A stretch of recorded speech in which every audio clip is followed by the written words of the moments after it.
여러분 안녕하십니까? 시사도민고 김국 교수의 이슈 우리 정치의 현실 어떻게 진행되고 있는지, 그리고 그 정치의 본질은 무엇이며 왜 이런 정치 현상이 나타나고 있는지, 그 현상에 아주 심연에 깔려있는 여러 가지 이야기들을 살펴보고 또 그에 대해서 여러분들께 이해를 돕도록 해설해주는 여의도의 정치 나침반 시사도민고 김국 교수의 이슈 다시 출발합니다. 봄이 됐습니다. 산에는 곳곳에서 진달래꽃, 개나리, 목련이 활짝 피어나고 있습니다. 우리 가곡 4월의 노래가 생각납니다. 목련꽃, 그 아름다운 그 하늘 아래서 젊은 베르테르의 슬픔을 생각하면서 또 그 책도 읽던 그 시절들, 여러분들 지금 이 아름다운 봄의 계절, 봄의 향연을 즐겨보시기 바랍니다. 우리 대한민국 지금 힘들고 어렵지만 이 봄의 기운을 함께 나누면서 미래를 위해서 함께 손을 잡고 나간다면 어떤 일이든 해낼 수 있을 겁니다. 대한민국 산업화와 민주화, 그 많은 독재의 억압에도 불구하고 이렇게 만들어온 대한민국의 자랑스러운 역사가 있습니다.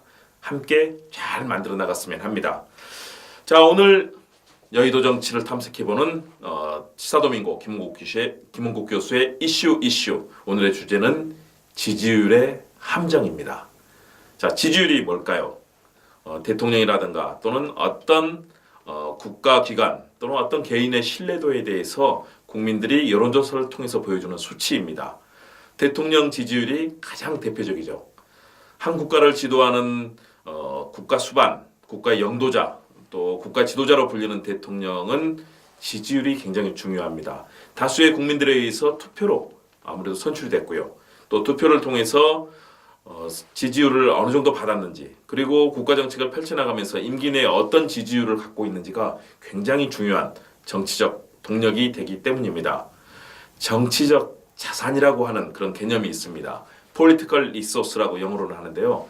정치적 자산이라는 것은 대통령이 국정 운영을 해나가는 데 있어서 얼마나 많은 자원을 가지고 많은 재산을 가지고 국민들께 일을 해나갈 수 있는가, 정치적인 그 권력의 크기를 얘기하는 것이 바로 정치적 자산 개념입니다. 대통령이 국정을 운영하기 위해서는 국민들이 많은 지지를 해줘야 그것을 바탕으로 해서 다양한 외교정책, 사회정책, 노동정책, 환경정책 이런 것들을 펼쳐나갈 수 있고요. 그런 성공을 바탕으로 대통령은 자신의 업적을 쌓아나가려고 합니다. 여러분 기억하시지만 미국의 루스벨트 대통령 같은 경우도 대공황을 극복하는 데 있어서 의회 지지를 받아내고 이걸 통해서 여러 가지 법을 만들면서 뉴딜 정책을 성공시켰습니다. 존슨 대통령도 마찬가지입니다. 의회를 설득해서 자신이 가지고 있는 지지율을 바탕으로 해서 미국을 빛나는 사회로 만들기 위한 다양한 정책을 펼쳤습니다. 그리고 이들 대통령은 상당히 성공을 했죠. 반면에 실패한 대통령도 많았습니다. 우리 정치도 마찬가지입니다. 그동안 국민의 지지를 바탕으로 해서 다양한 정책을 펼쳤던 그런 지도자들은 성공의 길을 걸을 수 있는 가능성을 만들었지만 군사 독재라든가 국민의 지지를 잃어버렸던 대통령, 국정농단으로 감옥에 가 있는 대통령, 이런 사람들은 국민의 지지를 받을 수 없었겠지요. 그만큼 대통령의 지지율은 굉장히 중요한 함수를 가지고 있습니다. 자, 문재인 대통령의 지지율은 임기 초반 80% 중반을 오갔습니다. 굉장히 높은 지지율이었습니다. 왜 이렇게 높았을까요? 당시에는 이명박 정부의 다양한 국정농단이 있었습니다. 군사 이런 정보기관을 동원해서 국민들을 억압하고 또 시대에 어긋나는 4대강 사업을 국민들이 반대하는데도 불구하고 밀어붙였습니다.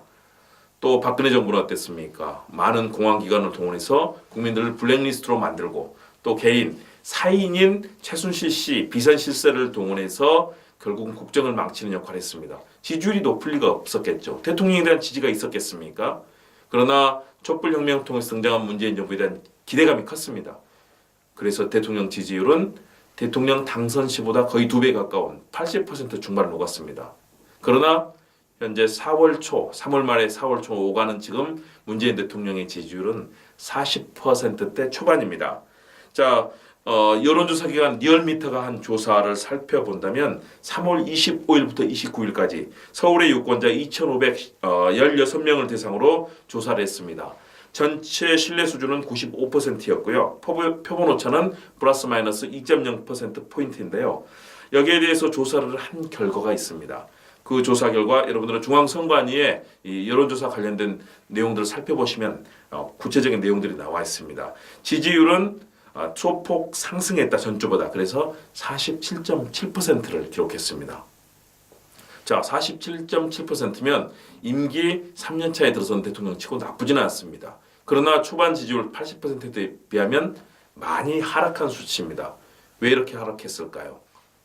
그것은 분명하게 여러 가지 요소가 있겠지만 일단 성공적인 청년 실업의 문제라든가 또는 직장을 만들고 복지 문제를 성공적으로 펼치는 이런 정책에 있어서 성공하지 못했다는 지표일 겁니다. 국민들이 기대도 했지만 실망도 많았다는 것. 그리고 아주 격렬한 야당의 반대가 있었다는 점. 아주 야당에서는 입법을 모두 가로막고 문재인 대통령의 성공을 가로막는 역할을 했습니다. 여러 가지 요소들이 있지만 이런 부분을 놓고 상당히 지지율이 오락 내리락하는 양상들이고 지지율이 하락하는 추세 나타나고 있습니다. 자, 그렇다면 이 지지율이 국정을 이끄는 데 있어서 모든 변수일까요? 그렇지 않습니다. 지지율은 어떤 큰 흐름의 추세가 있습니다. 대통령학을 공부하에 보면 법칙이 있습니다. 대통령 지지율 하락의 법칙이라는 그런 공식이 있는데요. 대통령 지지율은 임기 초반에는 국민들의 기대가 높습니다. 임기 중반으로 갈수록 하락하게 됩니다. 임기 막바지에는 점점 더 대통령 지지율은 초반에 비해서 하락할 수밖에 없는 그런 요소를 가지고 있습니다. 그리고 대통령은 임기를 지내면서 점점 더 국정에 대해서 많은 것을 알게 됩니다. 그래서 대통령 전문 지식 증가의 법칙이라는 것도 있습니다. 대통령은 임기 초반에 국정에 대해서 사실상 잘 모릅니다. 그러나 1년차, 2년차, 3년차 해나가면서 장관들의 보고, 부처의 업무 보고, 또 다양한 국정 현안에 대해서 함께 해보면서 이런 전문 지식을 늘게 됩니다. 이것을 전문 지식의 증가의 법칙이라고 합니다. 그런 만큼 대통령 지지율은 하락할 수밖에 없는데요. 이 하락에 대해서 일희일비하면 대통령은 업무를 할 수가 없습니다. 대통령은 초기에 가졌던 초심으로 왜 국민들이 자신을 지지해줬는지 다양한 개혁에 대한 기대 그리고 사회적 양극화를 어떻게 치유해 줄지에 대한 그런 국민들의 기대에 대해서 반드시 이를 실천하는 그런 모습을 보여야 됩니다. 이런 부분들이 국민에게 아직은 다가가지 못하고 있다라고 보여집니다. 초기에 가졌던 과대한 기대가 또 추락하고 있는 그런 측면도 분명히 있습니다. 그렇다면 문재인 대통령 지금의 상황에서 지지율 하락의 측면이 나타나고 있지만 과연 어떤 행동을 해야 국민들께 더 많은 신뢰를 얻을 수 있을까요? 저는 첫 번째, 개혁의 초심을 지켜나가야 된다고 봅니다. 국민들은 과거의 잘못된 관행들, 부정부패, 권력층이 제멋대로 국민을 유린하는 것, 예를 들어서 김학의 전 차관의 이런 성폭행 사건들, 힘없는 여성들을 이런 권력 있는 사람들이 성폭행을 하고 그리고 나서 이것들을 여기에 대해서 억울함을 호소하고 처벌을 호소하는 피해자들의 이런 목소리를 검찰을 동원해서 억눌렀습니다. 은폐했습니다. 이런 잘못된 관행들을 바꾸는 것들, 이것이 개혁의 시작입니다. 검찰의 잘못된 권력 사용, 공수처를 통해서 개혁을 해내야 됩니다. 그리고 권력층의 부당한 그런 권력 사용들, 이제는 시대에 맞게 국민 한 사람 한 사람 권리에 맞게 존중하는 개혁을 잃지 말고 반드시 펼쳐나가야 합니다. 그러기 위해서는 두 번째로 적폐청산 해나가야 됩니다. 대신에 적폐청산은 철저하게 범위와 또 해나가야 될 방향에 대해서 절차를 잘 따져서 국민들께 제시해야 됩니다. 너무 지나치게 오래될 경우에는 국민들의 피로감이 높아질 수 있습니다.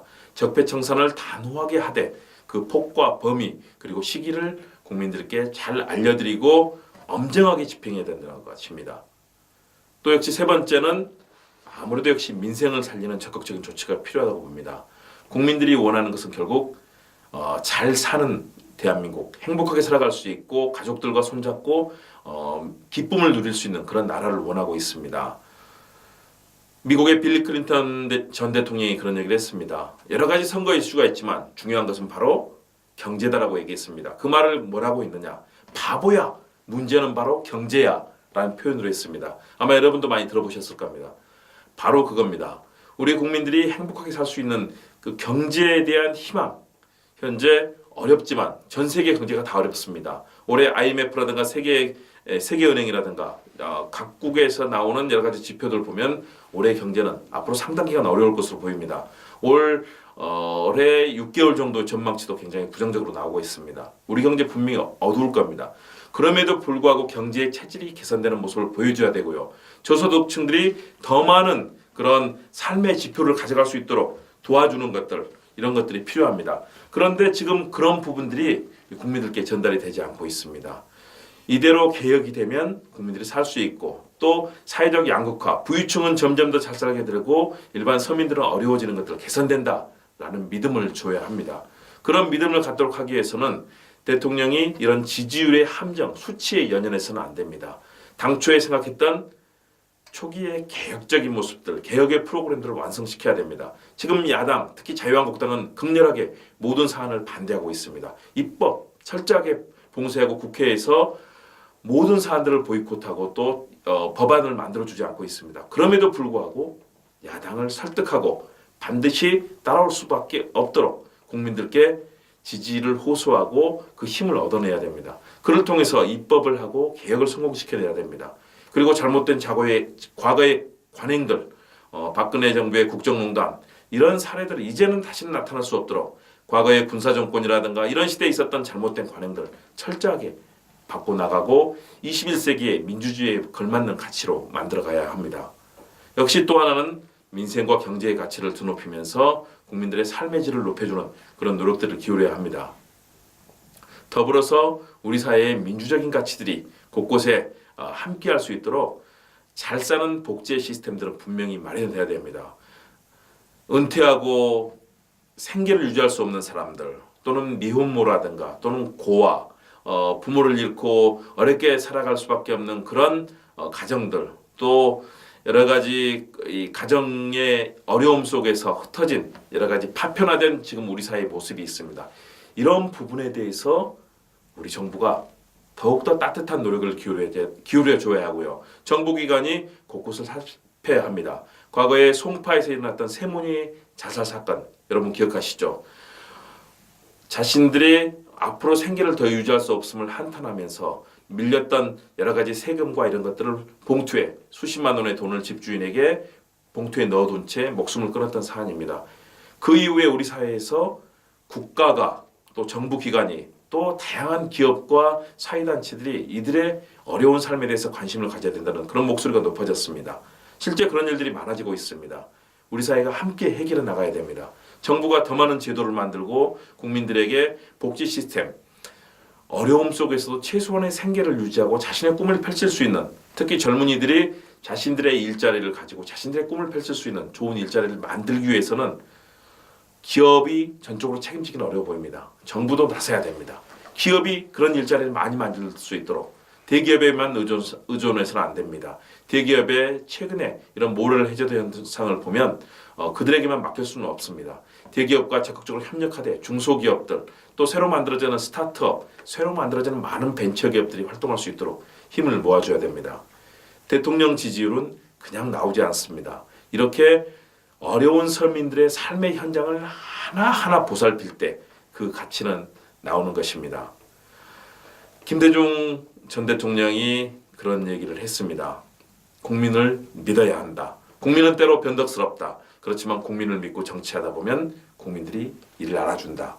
이를 위해서 정의가 또 평화가 그런 민주주의의 가치가 강물처럼 피어오르고 무지개처럼 피어나는 그런 세상을 만드는 것이 정치의 할 일이라고 얘기했습니다. 지지율의 함정에 빠져서는 안 됩니다. 높다고 해서 낮다고 해서 만족하거나 또는 좌절해서는 안 됩니다.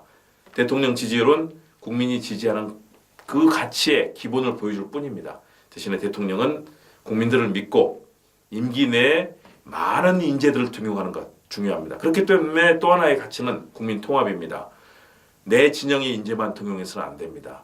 진보 진영일 때는 중도라든가 보수 진영의 인재도 적극 등용해야 되고요. 보수 정권은 진보 진영의 인재도 적극 등용하면서 이런 사회적 가치들이 진보와 보수에만 머물지 않고 함께 대한민국의 미래를 만들어갈 수 있도록 그리고 그것이 지구촌의 평화와 세계의 민주주의를 위해서 기여할 수 있도록 하는 것이 우리 한반도에 앞으로 나가야 될 길일 겁니다. 대통령 지지율에만 일희일비하지 말라. 오늘의 한마디를 저는 지지율의 함정에 빠지지 말자라는 말로 정리드리고 싶습니다. 아름다운 봄빛 가족들과 함께 손잡고 한강변도 나가보고요. 또 산에도 올라보십시오. 아름다운 봄꽃들이 피어나고 있습니다. 여러분 앞으로도 더 정확하고 또 균형 잡혀 있으면서도 가짜 뉴스를 구별할 수 있는 진정한 우리 사회의 얘기, 정치 이야기를 여러분께 전달해 드리도록 하겠습니다. 오늘의 시사도민고 김웅국 교수의 이슈 여기서 마무리하겠습니다. 다음 시간에 뵙겠습니다. 여러분 고맙습니다.